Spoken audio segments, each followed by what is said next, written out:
Vamos mergulhar de cabeça numa batalha teológica e, olha, de altíssimo risco lá do século II.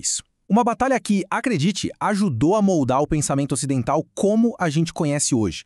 E se o Deus que criou este mundo fosse, na verdade, um impostor do mal?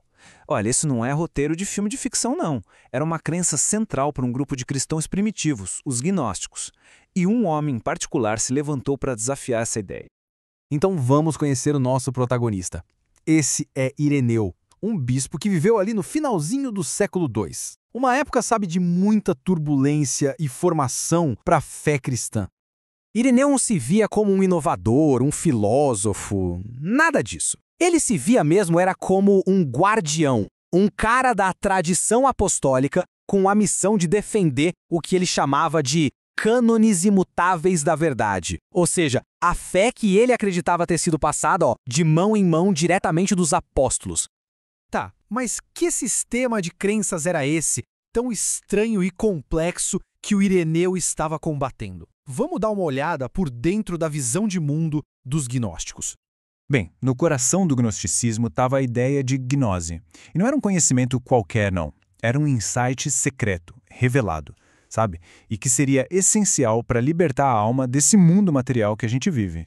Os gnósticos, eles tinham uma cosmologia super complexa, quase uma novela divina. Tudo começava com uma plenitude perfeita, o pleroma. De lá saíam seres divinos, os aions. Só que um deles, Sofia, a sabedoria, cai em desgraça ao tentar entender o que não podia. E dessa queda, dessa ignorância dela, nasce uma entidade inferior, o demiurgo. E é esse demiurgo que cria o nosso mundo. Em outras palavras, para eles, o nosso universo é resultado de um erro cósmico. E essa visão se aplicava à matéria em si. Para os gnósticos, a substância do nosso universo, a água, a luz, a terra, foi criada a partir das paixões e do sofrimento de Sofia. Ou seja, o mundo material não era uma criação boa, era, na verdade, um subproduto da dor divina. Pesado, né? E essa visão, claro, se estendia para a humanidade. Eles acreditavam que as pessoas eram divididas em 3 classes. Primeiro, os pneumáticos, a elite espiritual que tinham uma centelha divina, basicamente eles mesmos. Depois vinham os psíquicos, que até poderiam ser salvos pela fé, mas de um jeito inferior. E por último, os ílicos, os materiais que, estavam simplesmente condenados a perecer. O Ireneu via todo esse universo secreto como uma fantasia perigosa, algo que minava a fé de verdade. Então, na sua grande obra Contra as Heresias, ele se dedicou a desmontar tudo isso, sistematicamente, peça por peça. O primeiro ataque de Ireneu foi direto na suposta originalidade dos gnósticos. Ele argumentou que essa nova revelação não tinha nada de nova. Para ele, era só filosofia pagã antiga, de pensadores como Tales e Anaxágoras, mas reembalada com um vocabulário cristão. Basicamente, ele os acusou de plágio, de criar uma aparência fictícia. Ireneu também ridicularizou o uso que eles faziam da numerologia. Ele mostrou como eles pensavam palavras e números das escrituras que se encaixavam no sistema complexo deles, enquanto ignoravam, convenientemente, tudo que não batia.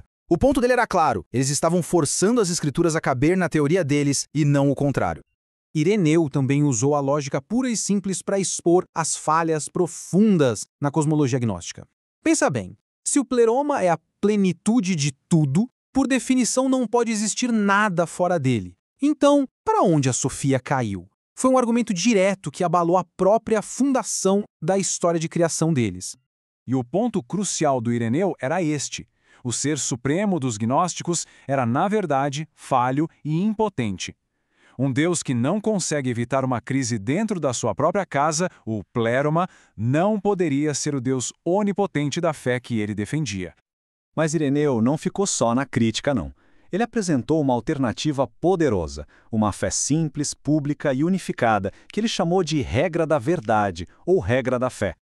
Em vez daquele pleroma complicadíssimo de um criador inferior, Ireneu reafirmou a crença em um único Deus. E esse Deus não era um ser distante, desconhecido, mas o Criador benevolente de tudo, incluindo o mundo material. E em vez de um Cristo espiritual que só pareceu sofrer, Ireneu insistiu num único Jesus Cristo, totalmente divino e totalmente humano, que realmente se encarnou, sofreu e ressuscitou por todo o mundo, não só para uma elite. E esse talvez seja o ponto mais importante de todos. A fé que Ireneu defendia não era um segredo sussurrado para poucos escolhidos. Não. Era uma verdade pública, recebida dos apóstolos, preservada pelas igrejas e acessível a todos, não importava o status. Tá, mas por que um debate de quase 1800 anos atrás deveria importar hoje? Porque o resultado dessa luta moldou profundamente o cristianismo e, por consequência, a civilização ocidental. Os argumentos de Ireneu ajudaram a solidificar doutrinas centrais, a ideia de uma tradição confiável vinda dos apóstolos, a crença na unidade entre o Antigo e o Novo Testamento, a afirmação de que a criação e a ressurreição física são boas e, claro, o conceito de uma igreja universal, unificada. Tudo isso foi forjado no calor dessa batalha. No fundo, essa foi uma batalha sobre a própria natureza da fé e da comunidade. Seria um caminho individual, esotérico, onde cada um acha sua própria verdade secreta? Ou seria uma jornada compartilhada dentro de uma comunidade unida por uma fé comum e pública? E isso nos leva a uma questão final. A defesa do Ireneu por uma verdade singular, recebida e transmitida, levanta uma pergunta que é mais relevante hoje do que nunca. Na nossa era de narrativas infinitas e de verdades personalizadas, a ideia de uma verdade única e compartilhada chega a parecer radical. A luta dele, de certa forma, continua sendo a nossa.